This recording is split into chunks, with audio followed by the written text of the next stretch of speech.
হজ আল্লাহ রাব্বুল আলামিনের পক্ষ থেকে এমন একটি বিধান, এমন একটি আমল, যে আমলটি নির্দিষ্ট সময়ে, নির্দিষ্ট তারিখে এবং নির্দিষ্ট জায়গার মধ্যে গিয়ে পালন করতে হয়। সুবহানাল্লাহ। বাৎসরিক ইবাদত আপনি আমি কুরবানি করি। কুরবানি কেউ যদি মনে করে আমি আমার বাড়িতে করব, আমার মাদ্রাসায় করব, আমি রাস্তায় করব, মাঠে করব, সে ইচ্ছা করলে করতে পারবে। কিন্তু কেউ যদি মনে করে যে আমি বাড়িতে বসে হজ করব, কেউ কোনোদিন সম্ভব হবে? হবে না। এই জন্য হজ এমন একটি ইবাদত, যে ইবাদতকে বলা হয় নির্ধারিত সময়ে, নির্ধারিত জায়গায়, নির্ধারিত দিনগুলোতে নির্দিষ্ট কিছু কাজ করার নাম হজ। আল্লাহ রাব্বুল আলামিন আমাদেরকে এই পৃথিবীর মধ্যে যতগুলো ইবাদত দিয়েছেন, এই ইবাদতের মধ্যে কিছু ইবাদত আছে শারীরিক, কিছু ইবাদত আছে আর্থিক। যেমন আমরা রমজান মাসে রোজা রাখি, 5 ওয়াক্ত নামাজ আদায় করি, এইগুলো করার জন্য আমাদের কোনো টাকা খরচ করতে হয় না। কি বলেন? মসজিদে এসে নামাজ পড়তে হলে প্রতি ওয়াক্তে কোনো টিকিট কাটতে হয়? ভিসা, পাসপোর্ট, তারপর আপনার এই পারমিশন, হোটেল ভাড়া কিছুই নেওয়ার কোনো প্রয়োজন হয় না। তো ঠিক এর বিপরীত ভাবে আমরা যখন যাকাত দেই, সেই যাকাতটা হলো আমাদের আর্থিক ইবাদত। সেখানে শারীরিক কোনো পরিশ্রম নাই। একমাত্র হজ এমন একটি ইবাদত, যে হজ পালন করার জন্য আর্থিক এবং শারীরিক কোনোটারই প্রয়োজন। সুবহানাল্লাহ। অর্থাৎ আর্থিকভাবে আপনি যাওয়ার মতো ব্যবস্থা আপনার থাকতে হবে এবং শারীরিক সুস্থতা থাকতে হবে। কারো আর্থিক অবস্থা আছে, শারীরিক সুস্থতা নাই, সে গিয়ে হজ করতে পারবে না। কারো শারীরিক সুস্থতা আছে কিন্তু আর্থিক কোনো ব্যবস্থা নাই, সেও হজে যেতে পারবে না। এই জন্য হজ এমন একটি নিয়ামত, সেই নিয়ামতটি হলো আর্থিক এবং শারীরিক। এই আর্থিক এবং শারীরিক এই নিয়ামত আল্লাহ আমাদের অনেক দিকে দান করেছেন, এবং আমরা যারা বাকি আছি সবাইকে যেন আল্লাহ সুবহানাহু ওয়া তাআলা দান করে, বলে আমিন। সম্মানিত হাজিরিন, হজ করার জন্য আমরা যে পবিত্র খানায়ে কাবার মধ্যে যাই, পবিত্র খানায়ে কাবা সম্পর্কে গত সপ্তাহে আমরা উল্লেখ করেছিলাম, গত সপ্তাহে আমরা আলোচনা করেছিলাম যে খানায়ে কাবার ব্যাপারে আল্লাহ রাব্বুল আলামিন নিজেই বলে দিয়েছেন, ইন্না আউওয়ালা বাইতিন উদিআ লিন-নাস লাল্লাযী বিবাক্কাতা মুবারাকান ওয়া হুদাল লিল আলামিন। পৃথিবীর মধ্যে সর্বপ্রথম যে ঘর, সেই ঘরটির নাম হলো পবিত্র খানায়ে কাবা। এই খানায়ে কাবার সর্বপ্রথম ঘর হিসাবে যেমন একটি মর্যাদা, একটি সম্মান, এর আরেকটি সম্মান হলো পৃথিবীর মধ্যে খানায়ে কাবা এমন একটি জায়গা যেখানে পৃথিবীর সমস্ত মুসলিম মিল্লাত একত্রিত হয়। এই জন্য বলা হয় এটা মুসলিমদের একটা সম্মেলন, মুসলিমদের একত্র হওয়ার একটা কেন্দ্র, যেখানে গোটা বিশ্ব থেকে সমস্ত মুসলমানেরা এক জায়গায় রুকু করে, সিজদা করে আল্লাহকে ডাকে, লাব্বাইক আল্লাহুম্মা লাব্বাইক বলে আল্লাহ রাব্বুল আলামিনের কাছে নিজের হাজির, নিজের উপস্থিত জানান দেয়। সুবহানাল্লাহ। এই পবিত্র খানায়ে কাবা আল্লাহ রাব্বুল আলামিন আমাদেরকে হজের মৌসুমে, হজের মাধ্যমে আমরা যেন খানায়ে কাবার তাওয়াফ করতে পারি, আরাফাতের ময়দানে আল্লাহকে রাখতে পারি, মিনা মুজদালিফায় অবস্থান করতে পারি। আল্লাহ আমাদের কবুল করুক, সকলে বলে আমিন। সম্মানিত হাজিরিন, আমরা শুরুতেই যদি হজের সংজ্ঞাটা আলোচনা করি যে হজ কাকে বলে। হজ করার জন্য 1 সপ্তাহ, 1 মাস, 1 বছর সময় লাগে না। হজ করার জন্য মাত্র 5 দিন প্রয়োজন। বলেন কয়দিন? 5 দিন। হজের কার্যক্রম হচ্ছে 5 দিন। এই জন্য বলা হয় যে হজ হলো ওই জিনিসের নাম যেটা 5 দিনে 5 জায়গায় 9টি কাজ করাকে হজ বলে। একেবারে সহজভাবে 5 দিনে 5টি কাজ, 5 জায়গায় 9টি কাজ করাকে হজ বলে। অর্থাৎ জিলহজ মাসের 8 তারিখ থেকে 12 তারিখ পর্যন্ত এই মোট 5 দিন। এই নির্ধারিত 5 দিন সময়ের মধ্যে আপনাকে 5টি কাজ করতে হবে, 5 জায়গায় যেতে হবে, আর 5 জায়গার মধ্যে 9টি কাজ করতে হবে। এই কার্যক্রমের মধ্যেই আমাদের হজ সম্পাদন হয়। আল্লাহর হাবিব সাল্লাল্লাহু আলাইহি ওয়াসাল্লাম এই পবিত্র হজ সম্পর্কে উল্লেখ করেছেন আল্লাহর হাবিব সাল্লাল্লাহু আলাইহি ওয়াসাল্লাম বলেন যে হজের অন্যতম নিদর্শন, অন্যতম একটি কাজ হচ্ছে পবিত্র হজ কাজ সম্পাদন করা। তিরমিজি শরীফের 812 নং হাদিসের মধ্যে আল্লাহর হাবিব বলেন, যে ব্যক্তি নিজ গৃহ থেকে খানায়ে কাবা গিয়ে হজের কাজ সম্পাদন করলো, হজের কাজ সঠিকভাবে সম্পাদন করে সে যখন যার যার নিজ দেশে ফিরে যাওয়ার জন্য অবস্থান করলো, আল্লাহ রাব্বুল আলামিন প্রত্যেকটি মানুষকে নিষ্পাপ বানিয়ে তার বাড়িতে পাঠায়। সুবহানাল্লাহ। তাহলে একটি পবিত্র হজ, একটি কবুলিয়াত হজের অনেক অনেক দাম। আল্লাহ রাব্বুল আলামিন আমাদেরকে পবিত্র কবুলিয়াত হজ, হজ্জে মাবরুর আমাদের সবাইকে নসিব করুক, সকলে বলে আমিন। সম্মানিত হাজিরিন, আল্লাহর হাবিব সাল্লাল্লাহু আলাইহি ওয়াসাল্লাম হজের ব্যাপারে আমাদেরকে অনেক উৎসাহিত করেছেন। হজের ব্যাপারে অসংখ্য হাদিসের মধ্যে বর্ণনা করেছেন। আল্লাহর হাবিব বলেন, হজ করার জন্য মাত্র 5টা দিন, 5 জায়গায় 9টি কাজ করাকে হজ বলে।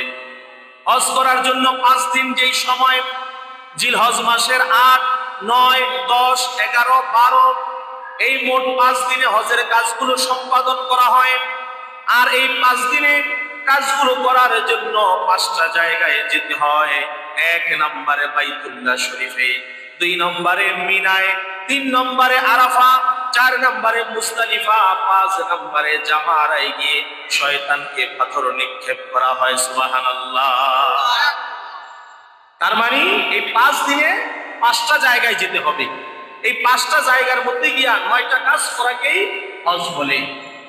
আল্লাহর হাবিব সাল্লাল্লাহু আলাইহি ওয়াসাল্লাম বলেন, সকল মানুষ হজ করার জন্য খানায়ে কাবার সামনে চলে আসে, অর্থাৎ বাইতুল্লাহর সামনে চলে আসে। পবিত্র বাইতুল্লাহ শরীফের সামনে প্রত্যেকটি মানুষ বাইতুল্লাহে প্রবেশের আগে তাদের 2টি কাজ, একটি হলো ইহরাম বাঁধা, আরেকটি হলো নিয়ত করা। সুবহানাল্লাহ। হজের জন্য যে পোশাকটি পরা হয়, এই পোশাকটিকে বলা হয় কি? ইহরাম। ইহরামের পোশাক পরে, সাদা 2 টুকরা সেলাইবিহীন কাপড় পরে আপনি আমি নিয়ত করে নিব, গো আল্লাহ, আপনার সন্তুষ্টির জন্য, আপনার রাজি খুশির জন্য, একমাত্র আপনাকে পাওয়ার জন্য, আপনার হাবিবের হুকুমগুলো মানার জন্য লক্ষ লক্ষ টাকা খরচ করে স্ত্রী, সন্তানাদি, পরিবার, আত্মীয় স্বজন সবাইকে ফেলে রেখে সুদূর আরব দেশে চলে এসেছি একমাত্র আল্লাহকে পাওয়ার জন্য। কাকে পাওয়ার জন্য? আল্লাহকে পাওয়ার জন্য। এই জন্য আল্লাহর হাবিব সাল্লাল্লাহু আলাইহি ওয়াসাল্লাম বলেন, প্রথমে তোমার নিয়তকে তুমি ঠিক করে নাও। কেননা আমরা জানি, প্রথম হাদিস হিসেবে উল্লেখ করা হয়েছে, ইন্নামাল আ'মালু বিন্নিয়াত, প্রত্যেক আমলের প্রতিদান দেওয়া হবে বান্দার নিয়তের উপরে। সুবহানাল্লাহ। প্রত্যেকটি কাজের প্রতিদান দেওয়া হবে আপনার আমার নিয়তের উপরে। এই জন্য আল্লাহর হাবিব বলেছেন, 1 নম্বরে নিয়ত ঠিক করে নাও, 2 নম্বরে সেলাইবিহীন 2 টুকরা সাদা কাপড়। পুরুষদের জন্য সেলাইবিহীন 2 টুকরা সাদা কাপড় পরে আমরা এই যে সাদা কাপড়টা গায়ের মধ্যে জড়ালাম, মনে রাখবেন পৃথিবীর মধ্যে মানুষ 2টা সময়ে সেলাইবিহীন কাপড় পরে। একটা হলো মানুষকে যদি আল্লাহর ঘরে যাওয়ার তৌফিক দেয়, আর দ্বিতীয়ত মানুষ যখন মুসলমানেরা দুনিয়া থেকে বিদায় নেয়। ঠিক কিনা? 1 নম্বরে যাদেরকে আল্লাহর ঘরে যাওয়ার সুযোগ দেওয়া হয়, ওটা করুক আর হজ করুক, প্রত্যেকে সেলাইবিহীন কাপড় পরা লাগবে কি লাগবে না? সেলাইবিহীন কাপড় পরতে হবে। আর আমরা মুসলমানরা যখন দুনিয়া থেকে বিদায় নেই, আমরা মুসলমানরা যখন দুনিয়া থেকে চলে যাই, আমরা সেলাইবিহীন কাপড় পরি, সাদা কাপড় পরিয়ে আমাদেরকে সাদা কাপড়ে প্যাকেটিং করে দুনিয়া থেকে বিদায় করা হয়। এই জন্য আল্লাহর হাবিব বলেন, এই পৃথিবীর মধ্যে যদি তোমার নসিব হয় আল্লাহর ঘরে যাওয়ার জন্য, হজ করার মতো নসিব হয়ে যায়, তুমি যখন সেলাইবিহীন সাদা কাপড় পরিধান করবে, মনে রেখো এই সাদা কাপড়ের মাধ্যমে তুমি নিজের সমস্ত আমিত্ব অহংকারকে ধূলিসাৎ করে দেবে। সুবহানাল্লাহ। একজন মৃত মানুষের যেমন কোনো অহংকার থাকে না, কোনো গৌরব থাকে না, কোনো পাওয়ার থাকে না, একজন মৃত মানুষ যেমন সে দুনিয়া লোভী হতে পারে না, কারণ সে শেষ, মরে গেছে, এখন তার কোনো পাওয়ার নাই। তুমি যখন হজ করার জন্য সেলাইবিহীন কাপড় পরবে, এই সেলাইবিহীন কাপড় পরার সাথে সাথে তুমি নিজেকেও নিজের অহংকার, নিজের আমিত্বকে তুমি ধ্বংস করে দাও। মনে রেখো, সাদা কাপড় হলো আল্লাহ রব্বুল আলামিনের কাছে সবচাইতে দামি এবং পছন্দের পোশাক। সুবহানাল্লাহ। সাদা পোশাক হলো আল্লাহর কাছে সবচাইতে দামি এবং সবচাইতে পছন্দনীয় পোশাক। ইতিহাস থেকে আমরা জানতে পাই, গোটা পৃথিবীর মধ্যে একজন পর্যটক ছিল যিনি পায়ে হেঁটে হেঁটে সবচাইতে বেশি গোটা পৃথিবীর মধ্যে ভ্রমণ করেছেন। তার নাম হলো ইবনে বতুতা। ইবনে বতুতার নাম শুনছি না আমরা, যিনি ভূপর্যটক। ভূপর্যটক গোটা পৃথিবীর মধ্যে যিনি সবচাইতে বেশি পায়ে হেঁটে ভ্রমণ করেছেন, সে একজন মুসলমান। তিনি বাংলাদেশের চিটাগাং নগরে গিয়ে প্রবেশ করে আমাদের সোনারগাঁ দীর্ঘ অনেকদিন অবস্থান করে সর্বশেষ তিনি যখন সিলেট অঞ্চলে গেলেন, সিলেট অঞ্চলের মধ্যে গিয়ে দেখলেন হযরতে শাহজালাল শাহপুরান ইয়ামিনী রহমাতুল্লাহি আলাইহি তার দলবল নিয়ে তারা সকলে মিলে রাত্রিবেলা তাহাজ্জুদের নামাজ পড়তেছে এবং সকলের গায়ের মধ্যে সাদা পোশাক। সুবহানাল্লাহ। ইবনে বতুতার সঙ্গে হযরতে শাহজালাল শাহপুরান ইয়ামিনী রহমাতুল্লাহি আলাইহি তাদের সঙ্গে দেখা হয়। ইবনে বতুতা বাংলাদেশের মধ্যে আগমন করেন। তিনি বাংলাদেশের মধ্যে 1345 খ্রিস্টাব্দে আগমন করেন। তার সঙ্গে হযরতে শাহজালাল ইয়ামিনী রহমাতুল্লাহি আলাইহির সঙ্গে যখন দেখা হলো, তিনি তাহাজ্জুদের নামাজের সময় সিলেট নগরীতে দেখলেন সকলে মিলে সাদা পোশাক পরে তারা নামাজ আদায় করতেছে। ইবনে বতুতা তিনি তো একজন পর্যটক, একজন গবেষক। তিনি জানতে চাইলেন আপনারা সবাই কেন সাদা পোশাক পরেছেন? সুবহানাল্লাহ। আমরাও আমাদের পোশাকের ক্ষেত্রে, পাঞ্জাবির ক্ষেত্রে, টুপির ক্ষেত্রে বেশিরভাগ সাদাটাকে আমরা বেশি পছন্দ করি। কি বলে, ঠিক না? এই যে সাদা পোশাকের একটি ছোট্ট ইতিহাস মাঝখান দিয়ে বলি, যে কেন আল্লাহ রাব্বুল আলামিন ইহরামের কাপড়টাকে সাদা করলেন, আমাদের কাফনের কাপড়কেও সাদা করলেন। ইবনে বতুতা শাহজালাল ইয়ামিনী রহমাতুল্লাহি আলাইহিকে জিজ্ঞাসা করলেন। শাহজালাল ইয়ামিনী রহমাতুল্লাহি আলাইহি বলে, আমাকে 1 মিনিট সময় দাও, 1 মিনিট সময়ের মধ্যে আমি তোমাকে বলে দিব আমরা মুসলমানেরা কেন সাদা পোশাক বেশি পছন্দ করি, সাদা পোশাক কেন পরি। ইবনে বতুতা জিজ্ঞাসা করলেন, 1 মিনিটে তুমি কিভাবে বলবে? শাহজালাল ইয়ামিনী রহমাতুল্লাহি আলাইহি বললেন যে 1 মিনিটে আমি আমার মদিনাওয়ালা নবীর সঙ্গে কানেকশন লাগায়া আমার নবীর কাছে আমি প্রশ্ন করব, ইয়া রাসূলুল্লাহ, আমরা মুসলমানেরা সাদা পোশাক কেন পরি? আল্লাহর ঘরে সাদা পোশাক কেন লাগে? মৃত ব্যক্তির জন্য সাদা পোশাক কেন লাগে? সুবহানাল্লাহ। আল্লাহর ওলিরা পারে কি পারে না? বলেন, পারে কি পারে না? এই বিশ্বাস অন্তর রাখার দরকার আছে না নাই? আল্লাহর ওলিদের পাওয়ার, তাদের কানেকশন, তাদের নজর আল্লাহ রাব্বুল আলামিনের গোটা আরশ পর্যন্ত তাদের পাওয়ার চলে যায়, তাদের নজর চলে যায়। সুবহানাল্লাহ। 1 মিনিট সময় চাইলেন ইবনে বতুতার কাছে। শাহজালাল ইয়ামিনী রহমাতুল্লাহি আলাইহি সেজদায় পড়ে ধ্যানমগ্ন হয়ে আল্লাহর হাবিবের সঙ্গে কানেকশন লাগায়া রাসূলের কাছে জানতে চাইলেন, ইয়া রাসূলুল্লাহ, ইয়া হাবিবাল্লাহ, এই প্রশ্নের উত্তর আমাকে দেন, কারণ আমার কাছে যিনি এসেছেন তিনি পায়ে হেঁটে হেঁটে গোটা পৃথিবীটা ভ্রমণ করেছেন। সুবহানাল্লাহ। আল্লাহর হাবিব সাল্লাল্লাহু আলাইহি ওয়াসাল্লাম স্বপ্ন যোগে শাহজালাল ইয়ামিনী রহমাতুল্লাহি আলাইহিকে তিনি জানিয়ে দিলেন যে, হে শাহজালাল, তুমি শোনো, মুসলমানদের জন্য সাদা পোশাক, বাইতুল্লাহর জন্য সাদা পোশাক, মৃত ব্যক্তির জন্য সাদা পোশাক এই জন্য কারণ আল্লাহর জান্নাতের মধ্যে প্রত্যেকটি মানুষের পোশাকের রং হবে সাদা। সুবহানাল্লাহ। এটা আমার বানানো কোনো কথা না। ইবনে বতুতা তার লিখিত কিতাবের মধ্যে তিনি এই ঘটনা উল্লেখ করেছেন। ইবনে বতুতার যে পর্যটন, তার যে কিতাব, তার অভিজ্ঞতা থেকে সে যে বই লিখেছেন, ইতিহাস লিখেছেন, এই ইতিহাসের মধ্যে তিনি উল্লেখ করেছেন যে আমি শাহজালাল ইয়ামিনীকে জিজ্ঞাসা করলাম, সে আল্লাহর হাবিবের সঙ্গে স্বপ্ন যোগে ধ্যানমগ্ন হয়ে উত্তর জানলেন যে জান্নাতীদের পোশাক হবে সাদা। এই জন্য মানুষ মুসলমান মারা গেলে তার কাফনের কাপড় হবে সাদা, আর মুসলমান যখন আল্লাহর ঘরে যাবে তখনও তাকে পোশাক পরতে হবে, কাপড় পরতে হবে সাদা। সুবহানাল্লাহ। তার মানে আমাদের মুসলিমদের জন্য সাদা পোশাক সবচাইতে উত্তম পোশাক। আল্লাহর হাবিব সাল্লাল্লাহু আলাইহি ওয়াসাল্লাম বলেছেন, ইসলামে মহিলাদের জন্য নারীদের জন্য কোন রং নির্বাচন করা হয় নাই। নারীরা যেই রঙের পোশাক মনে চায় পরতে পারবে, নারীরা সমস্ত রঙের পোশাক পরবে। নারীরা হাতের মধ্যে মেহেদি লাগাবে, হাতের মধ্যে মেহেদি লাগানো সুন্নাত। আল্লাহর হাবিব সাল্লাল্লাহু আলাইহি ওয়াসাল্লাম নারীদেরকে উৎসাহিত করতেন, তোমরা হাতের মধ্যে মেহেদি লাগাও। সাহাবায়ে আরজ করে, ইয়া রাসূলুল্লাহ কেন? আল্লাহর হাবিব বলেন, একজন মুসলমান পুরুষ যদি রাস্তাঘাটে অ্যাক্সিডেন্ট হয়ে মারা যায় তাহলে তাকে চিনার উপায় আছে, কিন্তু একজন মহিলা যদি রাস্তাঘাটে অ্যাক্সিডেন্ট হয়ে মারা যায় তাকে চিনার উপায় হলো হাতের মেহেদি। সুবহানাল্লাহ, এটা রাসূলের হাদিস যে মহিলারা নিয়মিত হাতে মেহেদি ব্যবহার করবে।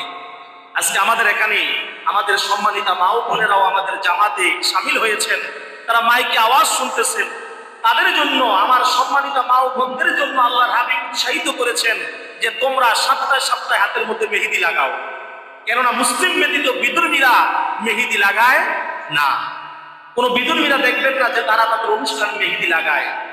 বিধর্মীরা তাদের অনুষ্ঠানের মধ্যে আলতা ব্যবহার করে, নেল পালিশ ব্যবহার করে, লিপস্টিক ব্যবহার করে, আছে না নাই? এখন এই বিধর্মীদের কালচার মুসলমানদের মধ্যে ঢুকে গেছে।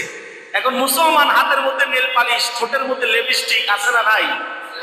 আল্লাহর হাবিব বলেছেন এগুলো মুসলিম মেয়েদের জন্য নয়, মুসলিম মেয়েদের জন্য হচ্ছে হাতে মেহেদি। কারণ এই মেহেদি প্রমাণ করবে, রাস্তাঘাটে যদি একটা মেয়ে মারা যায়, মহিলা মারা যায়, তার হাতের মেহেদি প্রমাণ করে দিবে যে সে মুসলিম মহিলা। সুবহানাল্লাহ।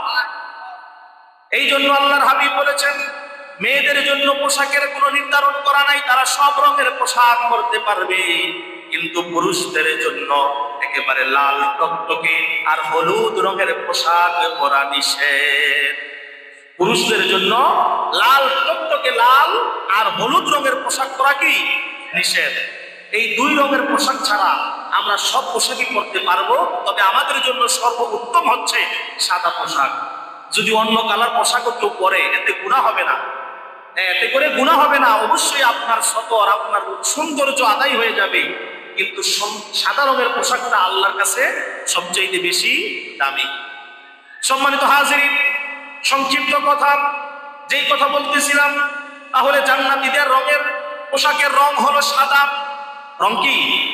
সাদা। এই জন্য আল্লাহর ঘরে তাওয়াফ করতে আমরা যখন যাই, লাব্বাইক আল্লাহুম্মা লাব্বাইক যখন বলি, তখন কালো কাপড় নাই, লাল কাপড় নাই, নীল কাপড় নাই, অন্য কোনো কালার নাই। পুরুষদের জন্য একটাই কালার, কালারের নাম কি? নাম কি? সাদা। সমস্ত পুরুষ এই সাদা পোশাক পরে তারা আল্লাহর ঘর তাওয়াফ করতেছে। এই জন্য আল্লাহর হাবিব বলেছেন যে হজের জন্য 5 দিনে 5 জায়গায় যে 9টি কাজ, 1 নম্বর কাজ হলো যে তোমাকে ইহরাম বাঁধা, নিয়ত ঠিক করে নেওয়া। এটা হলো 1 নম্বর কাজ। ইহরাম বেঁধে নিলাম, আমরা নিয়ত করে নিলাম। ইহরাম এবং নিয়ত বাঁধার পরে 2 নম্বরে আল্লাহর হাবিব সাল্লাল্লাহু আলাইহি ওয়াসাল্লাম বলেন 8 জিলহজ তোমরা মিনায় অবস্থান করবে। আর মিনা হলো হেরেম শরীফ থেকে প্রায় 8 কিলোমিটার দূরে। হেরেম শরীফ থেকে প্রায় 8 কিলোমিটার দূরে মিনা। ওই মিনায় অবস্থান করতে হবে। আর মিনায় অবস্থান করে আমরা কি করব? সেখানে আমরা ফজর নামাজ সহ মোট 5 ওয়াক্ত নামাজ সেখানে আদায় করব। তো মিনায় অবস্থান করে আমরা 5 ওয়াক্ত নামাজ আদায় করলাম। মিনায় গিয়ে আমরা অবস্থান করলাম। এটার অনেক লম্বা ইতিহাস, সময় যেহেতু কম, আমি যে হজের মেন কাজগুলো, এই কাজগুলো সম্পর্কে একটু আলোচনা করে যাই। তো 2 নম্বরে আল্লাহর হাবিব বলেছেন যে হেরেম শরীফ থেকে তোমাদের রওনা হতে হবে কোথায়? মিনায়। এই কাজগুলো আগে হাজী সাহেবরা পায়ে হেঁটে হেঁটে করতো, এখনো অনেকে পায়ে হেঁটে যেতে হয়, কিন্তু এখন তো অনেক অত্যাধুনিক ব্যবস্থা। এই কাজগুলো ট্রেনের মাধ্যমে, বাসের মাধ্যমে, গাড়ির মাধ্যমে অবিরত হাজী সাহেবরা আরামে করতেছে। তাহলে হেরেম শরীফ থেকে প্রায় 8 কিলোমিটার দূরে মিনা। মিনায় গিয়ে আপনি অবস্থান করলেন। 3 নম্বরে মিনা থেকে 15 কিলোমিটার দূরে হচ্ছে আরাফার ময়দান। যে আরাফার ময়দানের নাম হচ্ছে মিলিত হওয়ার স্থান, একত্রিত হওয়ার স্থান। যে আরাফার ময়দানে অবস্থিত জাবালে রহমত। সুবহানাল্লাহ। আমি গত সপ্তাহে বলেছিলাম যে আরাফার ময়দানের একটা বিরাট বড় চমক হলো, এখানে যদি গোটা পৃথিবীর সমস্ত মানুষগুলো একসাথে চলে আসে, তারপরও আরাফার ময়দানে সমস্ত মানুষের জায়গা হয়ে যাবে। সুবহানাল্লাহ। এটাই আল্লাহ পাকের কুদরত। এই যে প্রত্যেক বছর লক্ষ লক্ষ হাজী সাহেবরা হজ করতে যায়। কোনোদিন শুনছেন যে আরাফার ময়দানে কারো জায়গা হয় নাই? এমন কোনোদিন হয়েছে যে কিছু হাজীদেরকে বের করে দিছে যে আরাফায় আর জায়গা নাই, তোমরা বাইরে চলে যাও? বরঞ্চ দেখা গেছে আরো অনেক জায়গা খালি।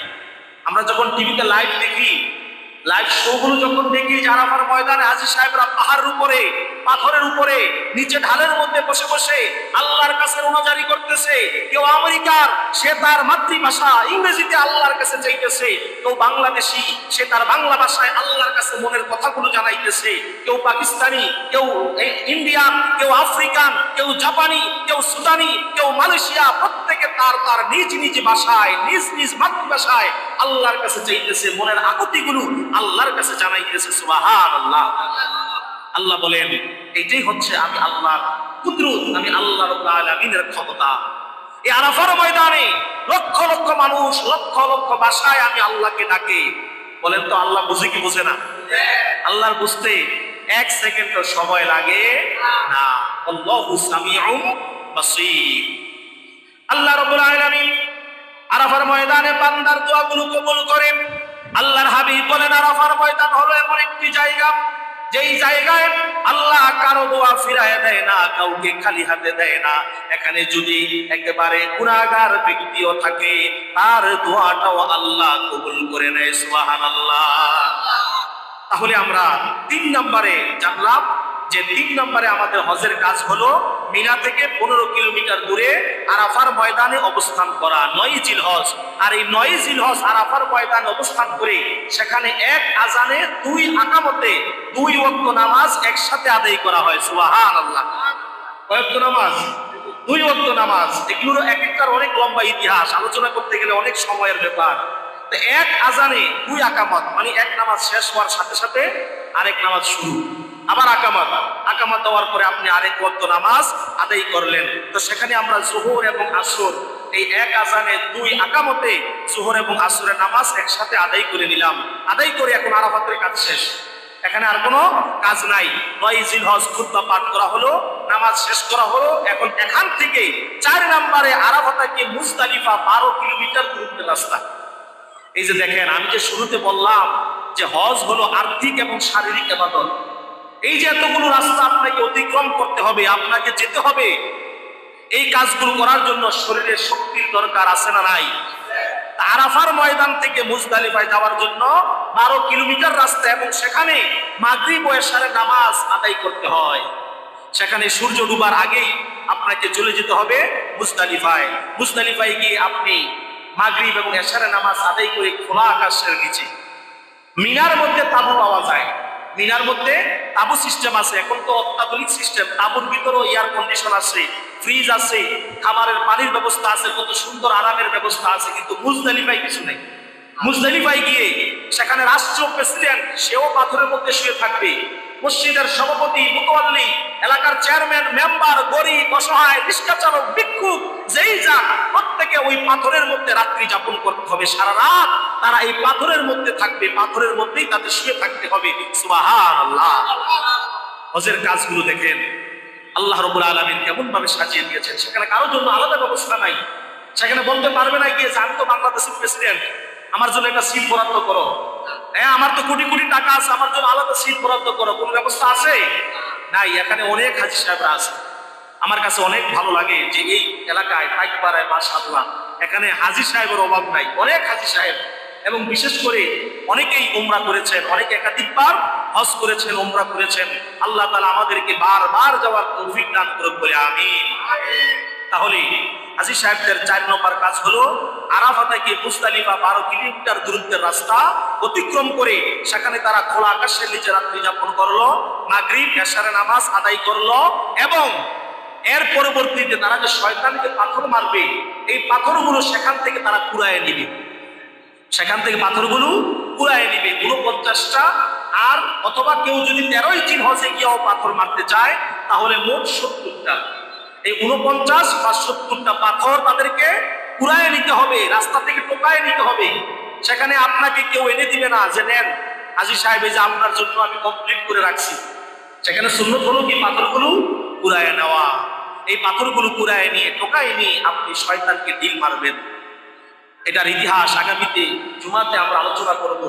ইসমাঈল আলাইহিস সালাতু ওয়াস সালামকে যখন ইব্রাহিম নবী কুরবানি দিতে নিয়ে যায়, তখন ইসমাঈল আলাইহিস সালাতু ওয়াস সালামকে ধোঁকা দিয়েছিল। শয়তান এসে ওয়াসওয়াসা দিতে চেয়েছিল যে ইসমাঈল তুমি যেও না, তোমার বাবা তোমাকে জবে করে ফেলবে, শেষ করে ফেলবে। ইসমাঈল শিশু নবী, এই ছোট্ট নাবালেগ পাথর নিয়ে শয়তানকে ঢিল মারছে। দেখেন আল্লাহর কাছে কাজটা কত পছন্দ হয়ে গেছে। আল্লাহ রাব্বুল আলামিন কিয়ামত পর্যন্ত হাজী সাহেবদের জন্য এই কাজটা জারি করে দিলেন যে প্রত্যেকটা হাজী সাহেব মুজদালিফা থেকে পাথর টোকায়া তোমরাও গিয়া জামারার মধ্যে গিয়া শয়তানকে পাথর মারবা। সুবহানাল্লাহ। তাহলে হাজী সাহেবদের জন্য 4 নম্বরের কাজ হচ্ছে আরাফা থেকে 12 কিলোমিটার দূরত্ব মুজদালিফায় গিয়ে তারা এশা মাগরিব ও এশা এই 2 ওয়াক্ত নামাজ একসাথে আদায় করবে, খোলা আকাশের নিচে রাত্রি যাপন করবে এবং সেখান থেকে পাথর টুকাবে, পাথর কুড়াবে। এই পাথরগুলো সঙ্গে করে নিবে। পাথরগুলো নেওয়ার পরে 10 জিলহজ, 10 সকালবেলা 10 জিলহজ ঈদের দিন ফজরের নামাজ, ঈদের নামাজ আদায় করে সকলেই এই পবিত্র 10 জিলহজ দিনকে বলা হয় ইয়াউমুন নহর, মানে যেই দিন হলো কুরবানির দিন, যেই দিন রক্ত প্রবাহিত হওয়ার দিন, যেই দিন আল্লাহর নামে আল্লাহর খুশির জন্য পশু জবে করা, ওই দিন হাজী সাহেবরা হজ এই পবিত্র ঈদের নামাজ আদায় করে কার্যক্রমগুলো শেষ করে তারা জামারায় চলে যাবে। জামারায় গিয়ে তারা শয়তানকে পাথর মারবে। সেখানে সকল হাজী সাহেবগণ ফজরের নামাজের পর তারা জামারায় গিয়ে বড় শয়তান এটাকে পাথর নিক্ষেপ করবে। এই পাথর নিক্ষেপ করার উদ্দেশ্য হচ্ছে যে আমি আমার মনের মধ্যে যে শয়তানি, যে শয়তান আমাকে ধোঁকা দেয়, যে শয়তান আল্লাহর ঘর থেকে আমাকে বিরত রাখে, যে শয়তান নামাজ থেকে আমাকে বিরত রাখে, যে শয়তান ভালো কাজ ধর্মীয় কাজ থেকে আমাকে বিরত রাখে, তাকে ঘৃণা ভরে দেয়ালের মধ্যে ঢিল মারা। কিন্তু আমরা কি করি? দেয়ালের মধ্যে ঢিল মারি ঠিকই, আর মনের শয়তান মনের মধ্যেই থাকে। যেই শয়তানকে মনে করে সঙ্গে করে নিয়া হজ করার জন্য যাই, ওই শয়তানকে আবার মনে করে সঙ্গে করে নিয়া বাংলাদেশে ফিরে আসি। ওই যে পাথর মারার সাথে সাথে মনের শয়তানকে শেষ করতে পারি না। এইটা হলো আপনার জন্য সবচাইতে ইম্পর্টেন্ট গুরুত্বপূর্ণ কাজ। আপনি আরাফায় গেলেন, আপনি মুজদালিফায় গেলেন, মিনায় গেলেন, এবার জামারায় গিয়ে আপনি এই যে দেয়াল স্তম্ভ, এই স্তম্ভের মধ্যে আমি যখন ঢিল মারি, এই ঢিল মারার অর্থ হচ্ছে আমার মনের মধ্যে শয়তান আমাকে কুমন্ত্রণা দেয়। বাড়িতে যাওয়ার পরেই শয়তান আমাকে আবার হারাম কাজে নিবে, আবার আমাকে অন্যায় কাজে নিবে, আবার আমাকে অবৈধ কাজে নিবে। না, শয়তান যেন কখনো কোনোদিন আমার মনের মধ্যে বাসা বাঁধতে না পারে, আমাকে ওয়াসওয়াসা দিতে না পারে, আমাকে কুমন্ত্রণা দিতে না পারে। এই জন্য মনের শয়তানকে উদ্দেশ্য করে আপনি ওই পাথরের মধ্যে আঘাত করবেন, ঢিল মারবেন।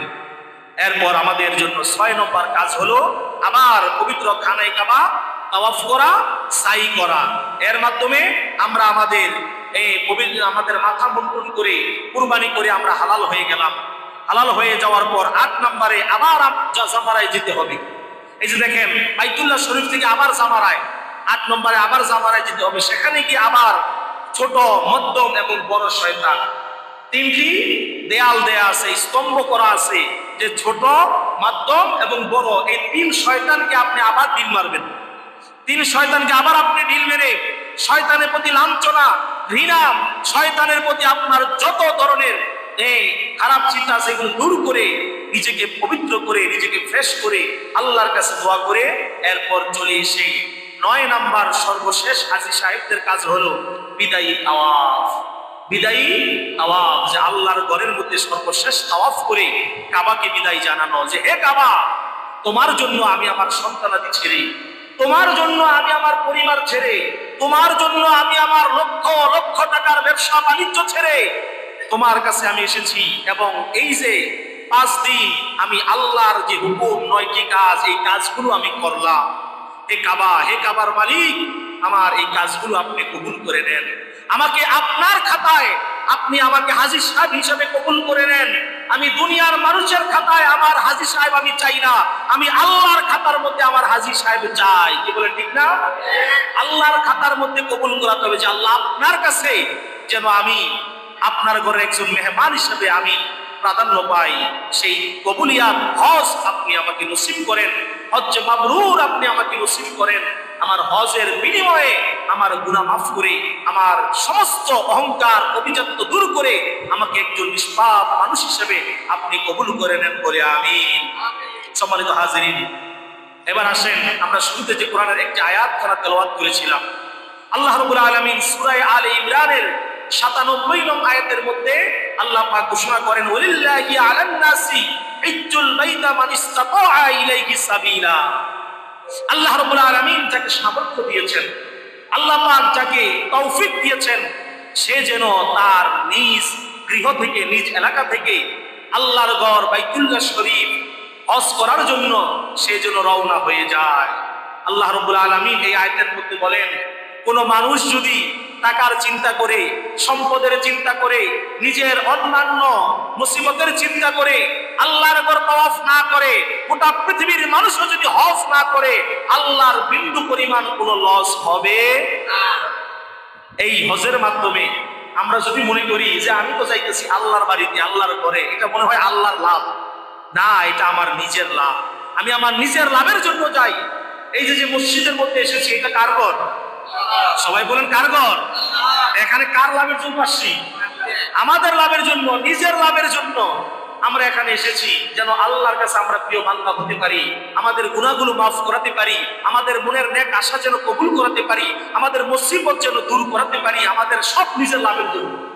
মোনাজাতে সব নিজেদের দোয়া করি যে আল্লাহ বিপদ আপদ দূর করেন, বালা মুসিবত দূর করেন, আমাদের শান্তি দেন, কবরবাসীদের মাফ করে দেন, সব নিজেদের জন্য চাই না? তো সব নিজেদের জন্য, তার মানে আল্লাহর ঘরেও বাইতুল্লাহ শরীফে যারা যাবে নিজের জন্য যাবে। এই জন্য আল্লাহ পাক বলেছেন, খবরদার তোমরা এই চিন্তা করো না যেখানে আসলে আমার লাভ, না, তোমাদের নিজেদেরই লাভ। তোমরা যদি না আসো আমি আল্লাহর কোনো ক্ষতি হবে না, কোনো লস হবে না। সম্মানিত হাজিরিন, পবিত্র হজ আদায় করা সম্পর্কে আল্লাহর হাবিব সাল্লাল্লাহু আলাইহি ওয়াসাল্লাম তিরমিজি শরীফের মধ্যে ইরশাদ করেন, কোন ব্যক্তির সামর্থ্য থাকার পরেও যদি সে হজ আদায় না করে, আল্লাহ আপনাকে শারীরিক শক্তি দিয়েছেন, আল্লাহ সুবহানাহু ওয়া তাআলা আপনাকে আর্থিকভাবে সচ্ছল রেখেছেন, আপনি খেয়ে দেয়ে পরে মক্কা যাওয়ার মতো খরচের টাকা আপনার কাছে আছে, আপনি টাকার মায়ায়, সম্পদের মায়ায় হজ করলেন না। আল্লাহর হাবিব সাল্লাল্লাহু আলাইহি সাল্লাম তাদের ব্যাপারে কঠিন ভাবে উল্লেখ করেছেন, ওই ব্যক্তির মৃত্যুর সময় তার কালিমা নসিব হয় কিনা, সে মুসলিম হয়ে মারা যায় কিনা, খ্রিস্টান হয়ে মারা যায় কিনা, ইহুদি হয়ে মারা যায় কিনা, তাতে আমার রাসূলের কিছু যায় আসে না। অর্থাৎ ওই ব্যক্তির জন্য আমি রাসূলের কোনো সুপারিশ থাকবে না। কত বড় কঠিনতম কথা! আমার এই সম্পদ, আমার এই টাকা, আমার এই আভিজাত্য সবকিছু আমাকে দিতেছে কে? আল্লাহ। আমি আল্লাহর ঘরে যাব, আল্লাহর ঘরে গিয়ে আমি শুকরিয়া আদায় করব, আল্লাহর ঘর থেকে আমি নিয়ামত নিয়ে আসবো। যে আল্লাহ রিজিকের মালিক, ওই রিজিকের ভান্ডারের কাছেই আমি যাইতেছি। ওই ভান্ডারের কাছে গিয়ে আমি চাই যে হে রব্বে কারীম, হে রব্বে কাবা, কাবার মালিক, আপনি আমাদেরকে অফুরন্ত রিজিক দান করেন, আপনি আমাদেরকে অফুরন্ত নিয়ামত দান করেন। আল্লাহ, যত টাকা খরচ করে আপনার ঘরে এসেছি, আপনি চাইলে এর চাইতে হাজার হাজার গুণ টাকার মালিক আমাদেরকে বানাতে পারেন। কি বলেন, ঠিক না? এই জন্য হজ নিয়ে আমি সকলের পায়ে হাত রেখে বলি, যাদেরকে আল্লাহ সামর্থ্য দিয়েছেন, হজ নিয়ে আমরা কার্পণ্য করব না। আমরা অবশ্যই শক্তি থাকা অবস্থায়, সময় থাকা অবস্থায় আল্লাহর ঘরে হজ করার জন্য আমরা যাব। আল্লাহর কাছে আমরা যেন হাজী হিসেবে, আল্লাহর ঘরের মেহমান হিসেবে আল্লাহর কাছে যেন আমরা কবুলিয়াত হয়ে যাই। আল্লাহ যেন আমাদের কবুল করেন। পবিত্র হজের মাস, হাজী সাহেবরা হজ করার জন্য দলে দলে যাইতেছে, আমরা তাদের জন্য দোয়া করব, আল্লাহ তাদেরকে যেন সহি সালামতে যাওয়ার, হজের কাজগুলো করার, আবার সুস্থভাবে আসার তৌফিক দান করে। সকলে বলে আমিন। সম্মানিত হাজিরিন, আমরা সকলেই সকলের জন্য দোয়া করব এবং আজকের মোনাজাতে আমরা সকলেই আল্লাহর কাছে চাইব, আল্লাহ এই হজ যেন আমরা জীবনে একবার হলেও করতে পারি। কেন হজ ফরজ কয়বার? একবার। আল্লাহর হাবিবের কাছে সাহাবায়ে কেরাম জিজ্ঞাসা করেন, ইয়া রাসূলুল্লাহ, যখন এই যে আয়াতটা নাজিল হয়েছে, ওয়ালিল্লাহি আলান নাসি হিজ্জুল বাইতা মান ইসতাতাআ ইলাইহি সাবিলা, সাহাবায়ে কেরাম বলে, ইয়া রাসূলুল্লাহ, এই হজ আমরা কি প্রত্যেক বছর বছর গিয়ে করব? আল্লাহর হাবিব কিচ্ছু বলে নাই, চুপ করে রইলেন। আবার জিজ্ঞাসা করলেন, ইয়া রাসূলুল্লাহ, আমরা কি প্রত্যেক বছর হজ করতে যাব? আল্লাহর হাবিব কিছুই বললেন না। আবার জিজ্ঞাসা করলেন, আল্লাহর হাবিব কিছুই বললেন না। আল্লাহর হাবিব সর্বশেষ বললেন, হে সাহাবীরা, তোমরা বনি ইসরাইলদের মতো অতিরিক্ত প্রশ্ন করো না, কারণ তারা অতিরিক্ত প্রশ্ন করে তাদের উপরে তারা জুলুম ডেকে এনেছিল। আল্লাহ আমাদেরকে হজ ফরজ করেছেন, আল্লাহ বলে নাই হজ কয়বার, তার মানে একবার আদায় করলেই আমাদের হজ আদায় হয়ে যাবে। আমি যদি বলতাম যে না প্রত্যেক বছর করো, তাহলে কিয়ামত পর্যন্ত সমস্ত মানুষকে প্রত্যেক বছর হজ আদায় করা ফরজ হয়ে যেত। কি বলেন ঠিক না? এই জন্য হজ আদায় করা বছরে জীবনে একবার হলো ফরজ। আপনার সামর্থ্য থাকলে আপনি একবার হজ করবেন, এরপরে যদি আপনার হাজার সামর্থ্য থাকে আপনি নাও যান, কোনো গুনাহ হবে না, কারণ একবার আপনি আদায় করে আসছেন। খানায় কাবা তো এমন জায়গা যেখানে বারবার চুম্বকের মতো টানে। কি বলেন ঠিক না? চুম্বক যেমন লোহা দেখলেই টানে, খানায় কাবা দেখলেই টানে। আল্লাহ কোরআনই বলে দিয়েছেন, এই কাবা যে দেখবে, এই কাবার আকর্ষণ, প্রেম, মহব্বত, ভালোবাসা তার মধ্যে আরো বেড়ে যাবে। সুবহানাল্লাহ। আরে দেখার আগেই তো ভালো ছিলাম, দেখার পরে এখন তো পাগল আরো বেশি হয়েছে। তো আল্লাহ যেন আমাদেরকে বারবার মক্কা মদিনা নসিব করে, হজ যেন আমাদের জীবনে একবার হলেও হজ করার তৌফিক দান করে। আল্লাহ তাআলা আমাদের সকলের দোয়াগুলো কবুল করুক। সকলে বলে আমিন। ওয়া আখিরু দাওয়ানা আনিল হামদুলিল্লাহি রাব্বিল আলামিন। আসসালামু আলাইকুম ওয়া রাহমাতুল্লাহি ওয়া বারাকাতুহু।